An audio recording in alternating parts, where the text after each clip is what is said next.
Assalamualaikum warahmatullahi wabarakatuh. Jumpa lagi dengan saya Tisna Suryana di channel Tisna Suryana. Yaitu pada kesempatan ini saya akan menerangkan mata kuliah materi dan pembelajaran IPA di SD.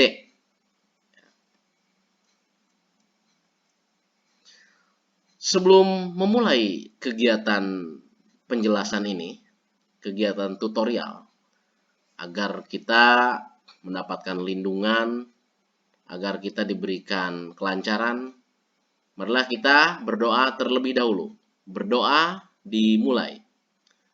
Robi jidni ilma, warjukni fahman, waj'alni minas solihin. Artinya, ya Allah, tambahkanlah aku ilmu, berilah aku karunia agar dapat memahaminya, dan jadikanlah aku termasuk orang-orang yang soleh. Amin ya robbal alamin. Berikutnya adalah model-model pembelajaran IPA yang akan dikaji pada modul 2, di mana kegiatan belajar 2 yaitu judulnya model pembelajaran yang akan disampaikan oleh Tisna Suryana. Kompetensi umum yang harus dimiliki oleh mahasiswa setelah mempelajari modul ini adalah mahasiswa dapat menggunakan konstruk tipis yang diterapkan pada pembelajaran IPA melalui model-model pembelajaran yang mengaktifkan siswa. Sedangkan kompetensi khususnya adalah 1. Menjelaskan pengertian model belajar. 2. Menjelaskan kelebihan dan keterbatasan model pembelajaran interaktif. 3. Menerapkan model pembelajaran interaktif dalam pembelajaran IPA. Yang keempat, menjelaskan pengertian pembelajaran terpadu. Yang kelima, menjelaskan kelebihan dan keterbatasan model pembelajaran terpadu. Next, yang keenam, menerapkan model pembelajaran terpadu pada pembelajaran IPA. Yang ketujuh, menjelaskan pengertian model pembelajaran siklus belajar. Yang kedelapan, mahasiswa mampu menerapkan model pembelajaran siklus terpadu pada pembelajaran IPA. Yang terakhir adalah mahasiswa mampu menerapkan model pembelajaran CLIS dalam pembelajaran IPA atau Children Learning in Science. Baik, yang pertama yang akan saya jelaskan adalah tentang pengertian model pembelajaran. Model pembelajaran adalah suatu kerangka konseptual atau pola yang digunakan sebagai pedoman dalam mendesain atau merencanakan dan mewujudkan suatu proses pembelajaran di kelas yang mengarahkan kita dalam mendesain pembelajaran untuk membelajarkan peserta didik sehingga tujuan pembelajaran tercapai. Ya, itu definisi dari model pembelajaran. Next.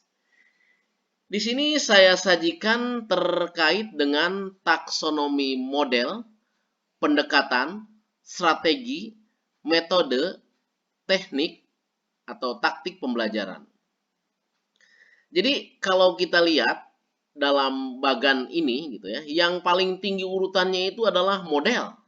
Ya, di mana model ini merupakan rangkaian pendekatan strategi, metode, dan teknik atau taktik. Nah, baru di bawah model itu ada pendekatan. Nah, pendekatan ini terkait dengan pandangan, filsafat, atau hakikat teoritis. Kalau dalam bahasa, hakikat teoritis bahasa ya pembelajaran bahasa. Kalau hakikat teoritis dalam keifaan berarti pembelajaran IPA. Nah, berikutnya adalah di bawah pendekatan ada strategi. Strategi ini merupakan sebuah konsep atau rencana pembelajaran secara utuh dan menyeluruh. Nah, baru selanjutnya metode. Metode ini merupakan prosedur dalam pembelajaran atau kerangka proses pembelajaran atau cara penyampaiannya seperti apa metodenya. Lalu dilanjutkan dengan teknik atau taktik, cara khas yang operasional atau tindakan. Ya.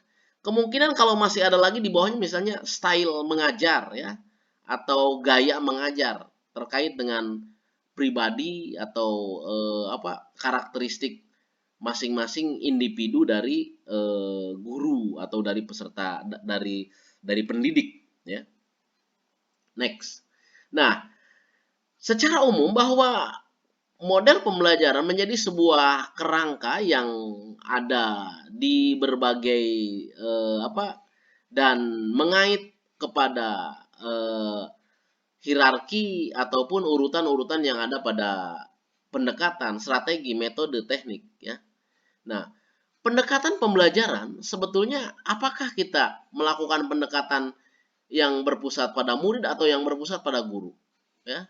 Apakah student center atau teacher centered?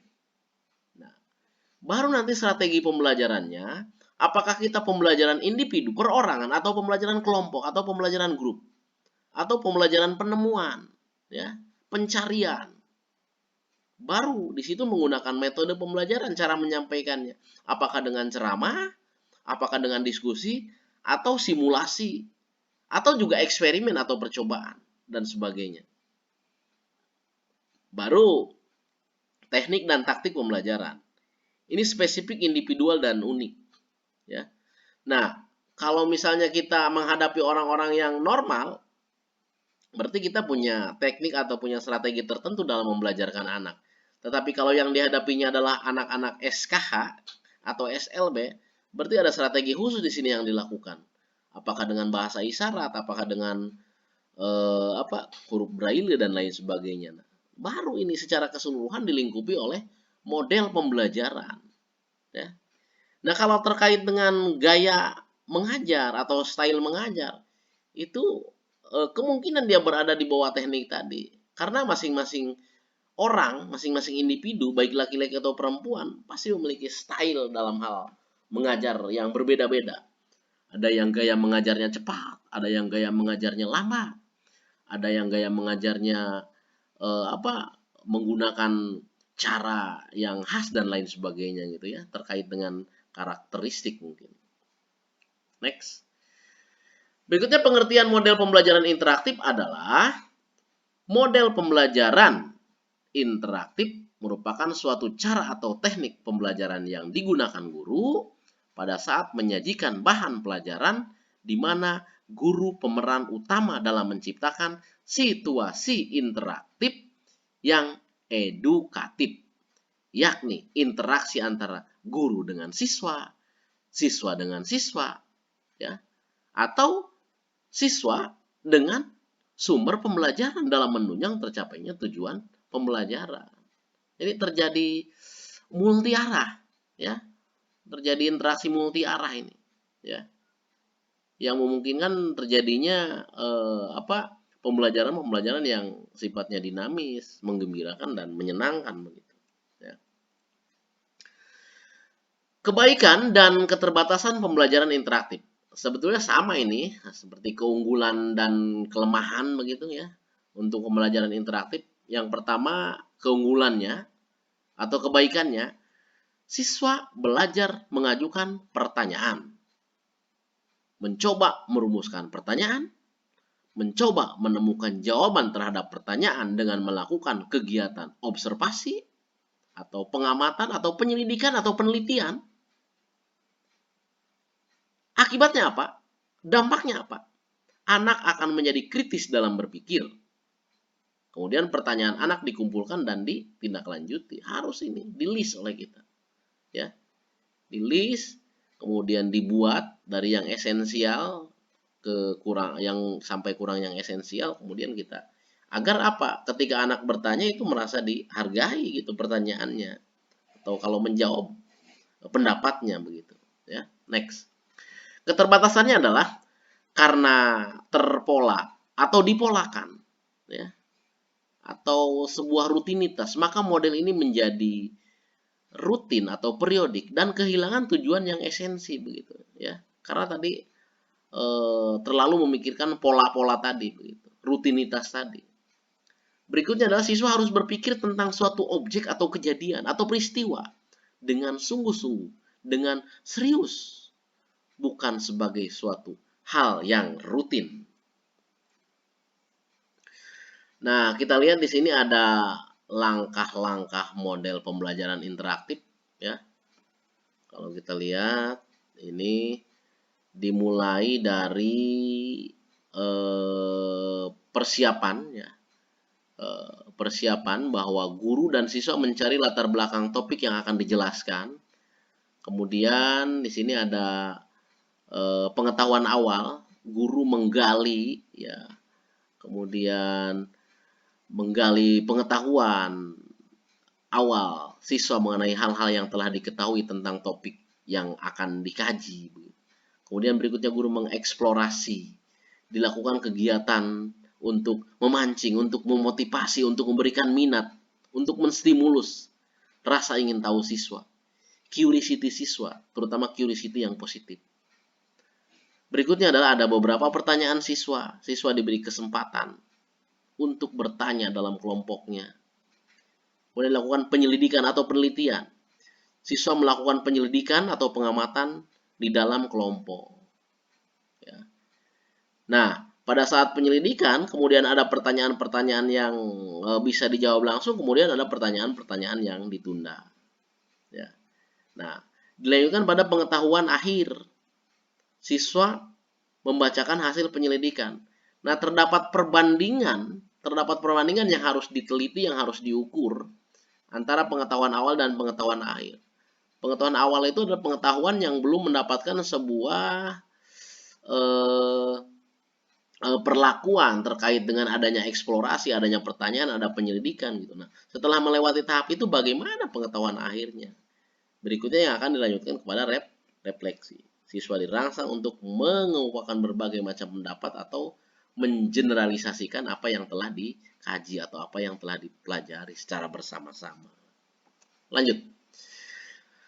Selanjutnya saya contohkan model pembelajaran interaktif dalam IPA. Ya, persiapannya, misalnya dalam tahap persiapan nih ya, langkah persiapannya, guru menugasi siswa membawa hewan peliharaan dan menyiapkannya untuk menceritakannya. Hewan peliharaan itu ya bisa kucing, bisa burung, bisa marmut, bisa kelinci, dan lain-lain lah yang kira-kira ini. Nanti kegiatan penjelajahannya, ya, eksplornya, siswa lain boleh melihat, boleh mengamati, boleh meraba, mengelus, menggendong, ya, dan juga boleh mengajukan pertanyaan, ya, karena tadi explore. Ya, kalau anak membawa hewan peliharaan yang berbeda-beda kan ada kepenasaran tertentu yang akan dilakukan oleh siswa yang satu dengan siswa yang lainnya. Boleh, ya silakan dilus, bagi dilus gimana misalnya. Kemudian juga diraba dan lain sebagainya ya. Terjadinya saling tukar di sini ya, tukar informasi atau tukar terkait dengan informasi-informasi hewan yang dibawa tadi, hewan peliharaan. Lanjut. Selanjutnya pertanyaan siswa diarahkan guru pada proses pemeliharaannya, ya, ditekankan begitu, ya. Nah, penyelidikannya nanti memilih pertanyaan untuk dieksplorasi. Kalau hewan peliharaan itu misalnya bagaimana hewan itu makan, bagaimana minumnya, bagaimana tidurnya di mana, kebersihannya seperti apa, bahkan identitas loh. Tidak sedikit orang-orang yang memiliki hewan peliharaan kadang-kadang ada yang diberi nama begitu ya. Saya juga melihat kadang-kadang nama yang punyanya mah jelek gitu ya, kemudian hewan peliharaannya mah agak kekinian begitu ya. Nah, buat sah-sah saja boleh ya. Berikutnya adalah refleksi. Melakukan pembandingan hewan yang dipelihara dengan yang liar. Coba buat upaya-upaya perbandingan. Kalau hewan yang dipelihara itu misalnya seperti apa? Ya, lebih bersih, ini kotor. Kemudian hewan yang dipelihara kalau di pegang atau dilus misalnya memejamkan mata, tetapi kalau hewan yang liar, kalau dipegang, kalau dilus seperti kucing misalnya malah menggigit dan lain sebagainya. Nah ini setelah itu nanti kita kaitkan refleksinya dengan keadaan diri siswa, apakah itu dengan tas, dengan buku, dengan sepatu, dengan seragam, ya. Bagaimana misalnya sepatunya terawat atau tidak, dibandingkan sepatu yang terawat sama yang tidak, buku yang terawat sama buku yang tidak, begitu. Mungkin yang terawat dikasih sampul, dikasih nama, kalau yang tidak ya tidak disampul, tidak dikasih nama. Begitupun dengan sepatu misalnya. Ada yang pakai kaos kaki, ada yang tidak. Nah, itu refleksinya nanti. Ya, bisa diterapkan dalam kondisi atau keadaan siswa. Berikutnya adalah pengertian pembelajaran terpadu. Perlu saya uraikan, perlu saya jelaskan lebih rinci terkait dengan pembelajaran terpadu, bahwa pembelajaran terpadu adalah suatu pendekatan pembelajaran yang menghubungkan berbagai mata pelajaran yang mencerminkan dunia nyata di sekeliling serta dalam rentang kemampuan dan perkembangan anak. Yang kedua, suatu cara untuk mengembangkan pengetahuan dan keterampilan atau skill anak secara serentak atau secara bersama-sama, together. Berikutnya, merakit atau menyusun atau menghubungkan sejumlah konsep dalam beberapa mata pelajaran yang berbeda-beda dengan harapan siswa akan belajar dengan lebih baik dan bermakna. Next. Ya. Ini hanya penggambaran saja sebetulnya ya terkait dengan pembelajaran yang kita bahas ya.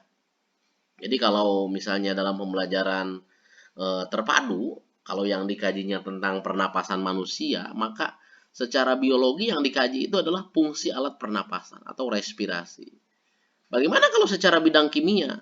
Ya, yang akan dikaji di situ ada unsur, ada senyawa, ada zat-zat kimia yang berperan dalam proses pernapasan, misalnya oksigen. Ya. Kemudian bagaimana dalam fisika? Ya, lebih kepada tekanan udara ini. Ya, tekanan udara keluar masuk begitu ya. Nah, bagaimana kalau kita tinjau dari kajian agama? Ya, tiada lain adalah manusia ciptaan Allah. Ya. Nah, kalau ditinjau dari bidang yang lain, misalnya dari bidang ekonomi, kemungkinan saja dia mengaitkan dengan finansial. Ketika oksigen, ya, ketika bahan-bahan pernapasan tadi harus dibeli, ya, per jamnya berapa dalam satu tabung tadi, ketika ada orang yang sakit, ya, di rumah sakit menggunakan oksigen, yuk kemana-mana itu secara terpadu. Baik, konsep pembelajaran terpadu. Pembelajaran terpadu mengacu kepada pendekatan pembelajaran yang melibatkan beberapa mata pelajaran untuk memberikan pengalaman yang bermakna kepada siswa. Atau suatu cara mengembangkan skill anak secara serentak. Berikutnya menggabungkan sejumlah konsep dalam beberapa mata pelajaran yang berbeda ya, dengan harapan siswa akan belajar lebih bermakna, lebih berarti, lebih berguna atau bermanfaat. Next. Karakteristik pembelajaran terpadu. Yang pertama adalah berpusat pada siswa. Ya, siswa di sini memiliki andil terbesar. Berikutnya memberikan pengalaman langsung siswa. Ya, karena siswa yang terjun langsung, jadi siswa di sini memiliki experience yang lebih. Pemisahan mata pelajaran tidak begitu jelas, ya, karena terpadu tadi merupakan kumpulan dari berbagai mata pelajaran, jadi susah. Pemisahan-pemisahannya susah, kurang jelas. Berikutnya menyajikan konsep dari berbagai mata pelajaran. Bersifat fleksibel, jelas. Hasil pembelajaran sesuai dengan minat dan kebutuhan siswa. Berikutnya adalah menggunakan prinsip belajar sambil bermain dan menyenangkan. Sebelum dilanjutkan kepada mahasiswa, barangkali ada yang ditanyakan, dipersilahkan kalau ada pertanyaan. Ya, boleh diinterupsi saja pada saat Bapak menjelaskan ketika ada pertanyaan. Ada? Baik, kalau tidak ada kita lanjutkan. Kebaikan dan keterbatasan pembelajaran terpadu. Ya.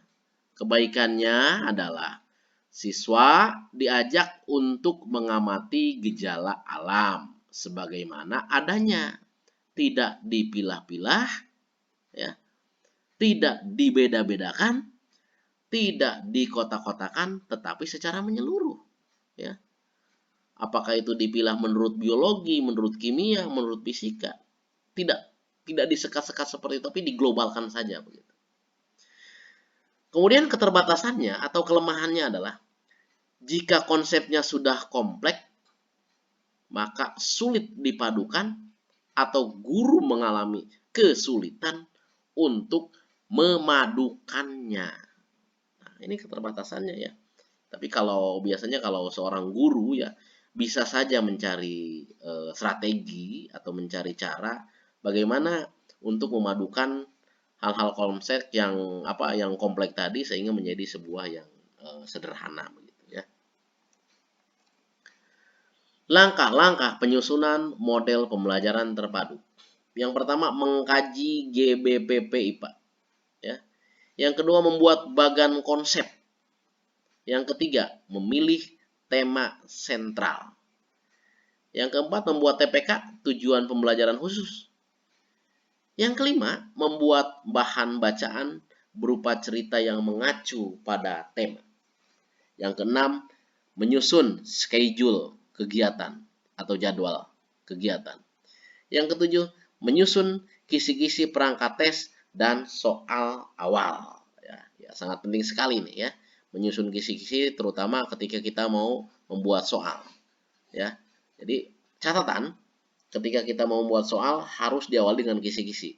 Bukan soal dulu lalu membuat kisi-kisi, tetapi kisi-kisi dulu baru kita membuat soal. Oke, kita lanjutkan ya. Di sini ada contoh model pembelajaran terpadu. Kita misalkan tema sentralnya adalah mengunjungi kebun binatang atau ke kebun binatang. Jelas harus menyiapkan LKS, lembar kerja siswa, ya, atau worksheet, atau juga ada yang menyebutnya LKA, lembar kerja akademik. Kemudian bagaimana merumuskan tujuannya? Kira-kira tujuan ke kebun binatang untuk apa? Apakah mengamati hewan atau mengamati tumbuhan atau mengklasifikasikan atau membeda-bedakan? Ya silakan dituangkan. Kemudian alat dan bahan, ya. Alatnya itu menggunakan apa? Apakah menggunakan kertas, menggunakan pensil, menggunakan model-model hewan atau model-model tanaman, ya. Silakan dirinci, diurai, didetailkan. Baru disusun langkah kerja untuk efektivitas kegiatan ya pembelajaran tadi. Yang pertama apa langkah kerjanya? Yang kedua seperti apa begitu. Sehingga kita menemukan sebuah langkah-langkah yang sistematis dan kronologis begitu. Mudah dipahami. Tidak berbelit-belit ya. Baik. Misalnya dalam lembar pengamatannya itu berisi apa saja hewan yang ada di kebun binatang. Ya ceritakan. Adanya apa? Apakah beruang, gajah, kemudian misalnya ayam, anjing, ceritakan aja. Nah nanti hewan-hewan tersebut dikelompokkan berdasarkan cara berkembang biak. Apakah bertelur, apakah melahirkan, apakah vivipar, ya. Kemudian juga opipar atau opopipar ya, dan lain sebagainya cara berkembang biaknya di sini. Berikutnya, karena ini kalau kita lihat terpadu, maka suruh juga dalam LKS itu sebutkan benda yang ada di kebun binatang. Ya. Apa? Benda-benda padat atau benda-benda cair, apakah di situ ada batu, ada pohon-pohon dan lain sebagainya. Lalu kelompokkan benda tersebut menurut wujudnya. Ya. Untuk memperluas wawasan lagi, suruh menyebutkan nama bunga yang ada di kebun binatang, boleh. Kemudian suruh mengklasifikasikan atau mengkelompokkan bunga berdasarkan warnanya. Yang merah, yang putih, yang hijau, ya, atau oranye dan lain sebagainya. Nah, baru nanti kita mencari cara lain untuk mengkelompokkan ya kegiatan-kegiatan yang sudah disebutkan di atas supaya untuk memperluas wawasan hasanah pengetahuan ya bagi siswa. Oke, lanjut. Nah, berikutnya ada model pembelajaran learning cycle. Kita lihat definisinya apa ya. Dalam bahasa Inggris, model pembelajaran ini disebut learning cycle. Sedangkan dalam bahasa Indonesia disebut siklus belajar. Learning cycle merupakan model pembelajaran yang terdiri atas fase-fase atau tahap-tahap kegiatan yang diorganisasi sedemikian rupa sehingga siswa dapat menguasai kompetensi-kompetensi yang harus dicapai dalam pembelajaran dengan jalan berperan aktif atau berpartisipasi aktif. Ada keikutsertaan, ada keterlibatan. Lanjut. Urutan fase pada pembelajaran siklus. Ada eksplorasi atau penjelajahan. Ada pengenalan konsep atau teori-teori. Berikutnya penerapan konsep, aplikasi konsep. Ya. Dilanjutkan. Contoh model pembelajaran siklus. Harus diterapkan. Tujuan umumnya, TPU-nya. Tujuan khususnya, TPK-nya. Eksplorasinya, menugasi. Untuk apa ditugasinya? Ya, di sini dicontohkan, ditugasi mengamati jenis makanan hewan. Nah, berarti siswa mengelompokkan hewan hasil pengamatan berdasarkan asal makanan. Berikutnya dilanjut dengan pengenalan konsep. Guru wajib membimbing siswa dalam diskusi untuk meluruskan konsep terkait dengan herbivora, karnivora, omnivora, konsumen, ya, produsen mungkin. Ya. Nah ini harus dipertegas, harus diperjelas. Baik. Apa tadi yang disebutkan? Ternyata di sini ada herbivores, carnivores, omnivores, ya. Yang termasuk herbivores kita lihat di sini ada kuda, ada kelinci, ada sapi, ada kambing, ya. Kemudian yang carnivores, ya, ada singa, ada harimau, ada ular, ya, makan daging ini. Omnivores, ya, ini pemakan semuanya nih, ya. Manusia ada ayam, kemudian juga ada babi mungkin nih ya. Nah itu bagaimana caranya kita memperjelas konsep kepada siswa agar lebih paham. Berikutnya adalah penerapan konsep. Siswa diberi tugas rumah untuk mencatat jenis konsumen yang ada di lingkungan tempat tinggal siswa. Sudah ke habitat masing-masing ini. Di rumah, di tempat lingkungan sendiri untuk diteliti, ya, untuk dicatat, begitu. Kebaikan dan keterbatasan model siklus. Kebaikannya adalah jumlah tahapan atau langkahnya sangat mudah diingat karena sederhana, ya, langkahnya.